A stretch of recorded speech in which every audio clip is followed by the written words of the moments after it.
Hi everyone, Sonia here, and you're watching Pouring with Sonia. And today I thought I would do one of my Koru Spiral SSS.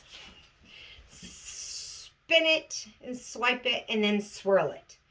And I just thought keep it simple with some fun, just blues on a white pillow. It's actually alabaster. It's the Sherwin-Williams Color to Go alabaster, and I've added my GAC 800 to that. I'm using a new pouring medium today. I did actually buy the Valspar 2000 and the Sherwin-Williams Infinity, and I mixed all those up with 2 piggies and 2 paints and compared them to the one I've been using, which is the Clark Kensington that you can get from Ace Hardware, and did bloom and a swipe of each. And I loved the results from my Clark Kensington from Ace and the Sherwin-Williams Infinity. But I'll tell you, I liked the way the Sherwin-Williams Infinity dried better. It's I had less, I think it's a little bit thicker, and so it dried a little bit slower, and there was less like splitting where I could see the Ace wanting to craze but was holding it together. The Sherwin-Williams was just drying beautifully, and it's a little bit thicker, and I didn't have to add anything to the piggies. I could just use the Sherwin-Williams 4-to-1 to Joe Sonia and mix it with my piggies. And with the Clark Kensington, I definitely have to add like gloss gel medium to thicken it up. So what I've mixed up today are all the Sherwin-Williams, which I was a little bit disappointed in because it's way more expensive. Well, more expensive. Out of the 3, it was the most expensive. But, you know, if it's going to dry right, I don't have to add stuff to my piggies. I think it's worth it. So I'm going to try. I haven't done this technique with that pouring medium. Let's see what happens. What I've mixed up are 3 piggies. I've got Sapphire here. It's just this beautiful, luscious, dark blue. I love a good dark blue. And this is just the piggy and the pouring medium. I didn't have to thicken it up at all. It's just very nice. Now, interference colors are typically a little bit thinner anyways. I have Glisten, which is the interference blue-green. And then I have Velvet, which is the interference blue. So the Glisten and interference blue, I put a little less pouring medium in so that it would stay a little bit thicker. I could put a little more pouring medium in the Sapphire, but they're nice. They're all fairly similar. Okay. Then I mixed up Joe Sonia's Colony Blue. It's just this kind of nice, it's not really a Wedgwood blue. I don't know, but it's Colony Blue. I like it. It's opaque. I mixed up my own turquoise using Phthalo Blue and Phthalo Green by Joe Sonia. I like this. Probably about 3-to-1 or 4-to-1 parts blue to green. And it makes this really nice, bright blue. Then I have the Matisse Cobalt Teal, which is another opaque. And it's this nice, bright, fun blue.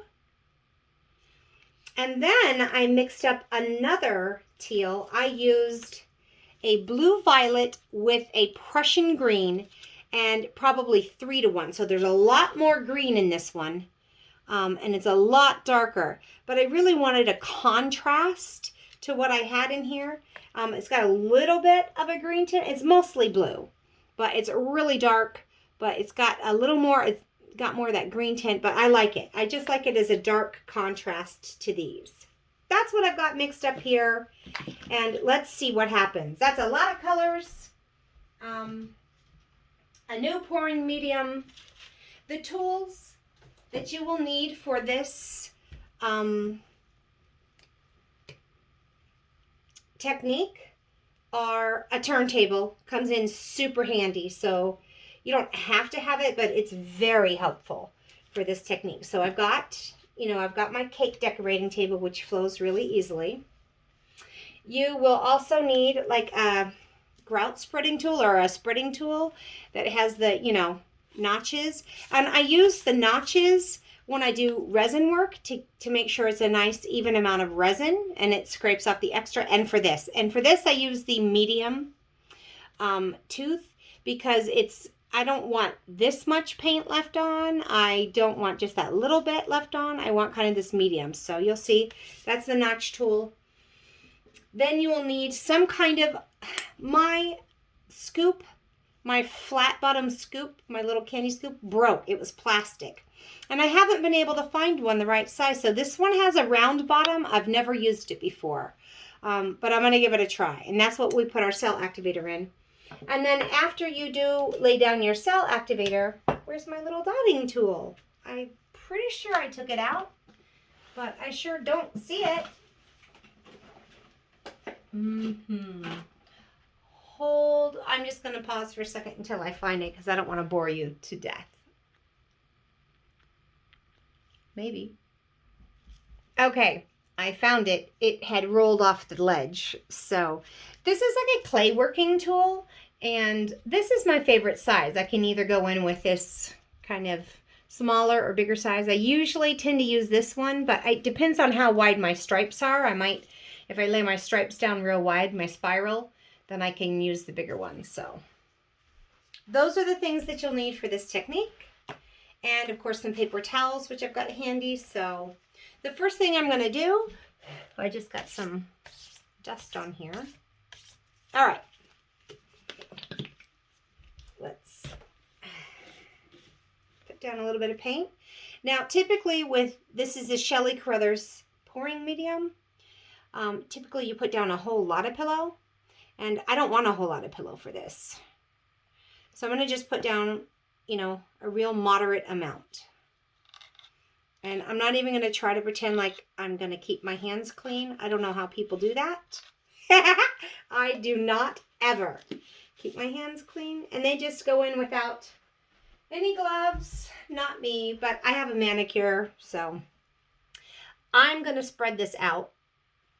I don't want a whole bunch left in the middle. I don't want a lot of pillow anyways. So I just want to kind of pull it out to the edges. I want my paints to kind of glide along the top. And this is going to mix in with them a little, but I don't want a lot in the middle. The middle is kind of your problem child of this technique. Feels like, is there something in that? So what I normally do too is put my pillow in a cup so I can see if there's a clump or anything in it before, as I'm pouring it out. And I didn't do that this time. All right, so there's my pillow. I've not got a whole lot. It's not real thick because we're not going to be tilting after this. Okay, we're just going to lay this down. Now these old records that I have are like the really old ones that are really thick and really high quality, but there's a big lip on them, which I've had cause me problems with this technique, but they're beautiful as far as quality, a base for this. Okay. So I'm just going to wipe my hands off now so that I don't get real slippery when I'm grabbing my paints. There's my pillow. Now I'm just going to lay down some paints, and I'm not even going to have any real rhyme or reason to this.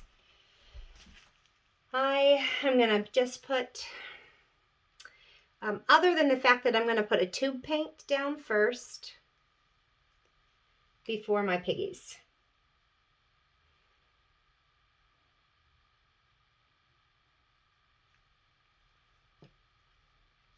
And I do kind of like to variate light, dark,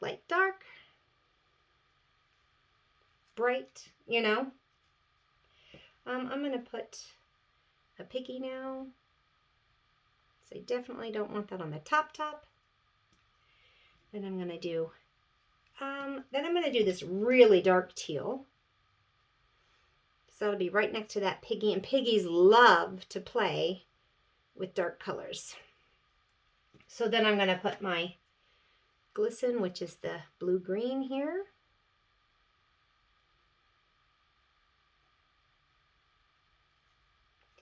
And then I'm going to put this beautiful little teal that I mixed up from the phthalo blue and green here. Okay, no real rhyme or reason. Plenty of paint though. Let me kind of move my stuff out of the way a little bit more. I've been really rusty on this, y'all. haven't done it in months. I mean, I did one, but I had to scrape it, try it again, scrape it. It took me 3 tries because I kind of lost my groove. So now I'm going to take my medium. I'm going to start here in the middle and start pulling it out towards the edges. And I can see I've left a bunch in the middle, which is what I don't want.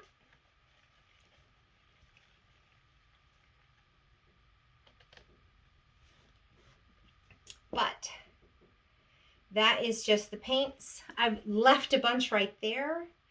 So I feel like all these colors play nice and won't get muddy. Whereas other ones, if you had some purples and oranges or some greens and for some really fun color, yeah, I don't know that I would want to do this again, but I feel like I can right here go and just grab that and just and I can even just stop there. But I wanted to get some of that middle pushed out a little bit. Okay, there's my initial spin, which is pretty just like that. Oh my gosh, that's pretty beautiful. Just like that. But I also have some gold, black, and white cell activator, all mixed with the Australian Floetrol. I mixed them up yesterday. So I am going to now, I did mix them up a little bit ago, but I think I'm going to give them another quick stir real quick. I did stir them up maybe an hour ago, but I just want to make sure they're all. So I'm just giving them a quick stir. I don't have a lot of white. I just have a little white. So I thought I might do all 3 colors. And this is what your scoop is for. You get your scoop. Let me think. I think I want to do black, white, gold. Let's just give it a go. So I'm going to lay my cell activator here. Black. And then some white. And then some gold. The gold I mix up 4 to 1 because it gets a little thicker than the others. Okay, so now I've got my cell activator and a nice scoop. Okay, I'm going to start in the middle, start to pin it down. I'm just going to kind of lay it down and start. You want to keep your spiral a little bit far apart, because we're going to come in and swirl it. Oops, I got a little bit of a break here. Now I feel like there's no black in here, so let's just come back over that.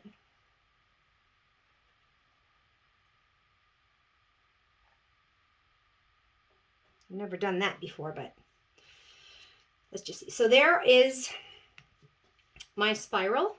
It's really big in the middle and not so big anywhere else, but let's see what happens. So now I'm going to take my little tool here. Gosh, that's really bizarre. Huh. All right, so anyways, I like to try and kind of follow. So this is going this way, right? So this is coming up here, it's going like this. So I'm going to start on the inside and just follow along this motion and kind of, I don't have much lacing.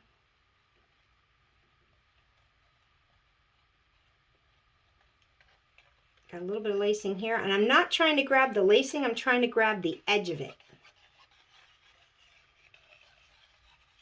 Oops, missed the edge over there.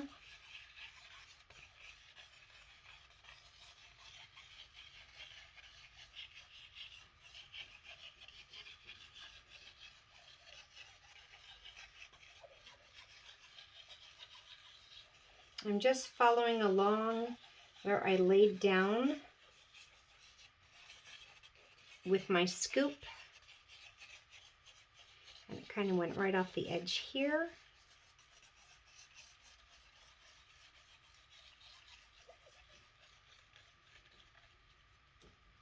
Okay, so now what I'm going to do is go on the outside of the rings.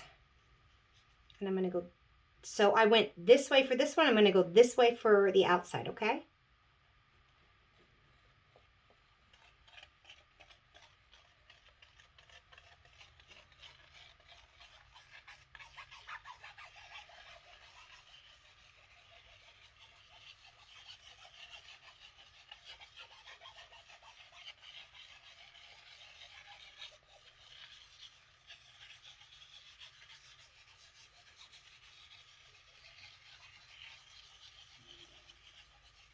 Kind of lost some of my, because I couldn't really see a lot of lacing. It was a little hard to follow along here. Okay. But there we have it. There's the end result. And I think it's beautiful and can't wait to see how this dries. I do like how it seems like it goes from dark to light. I didn't get, sometimes I get really great lacing. Like if I were to just use white, I'd probably have a lot of lacing. And I try to get all fancy and do black, white, and gold. So I think if I had just the white, I'd have more lacing, but I'll bring you down for a close-up of this because it's pretty. And of course, when it dries, it's going to dry a little bit darker. So let's just come in here. There's the center. It's beautiful. And, you know, a little bit of lacing, but I think if I were to do this color palette again, I'd probably just do white or just do black. You know, I think that the three, it got a little bit, I don't know. So usually I have way more lacing on the outside and much less on the inside. And I actually, I don't have that much lacing at all in general, but I have got some. And the pattern's beautiful.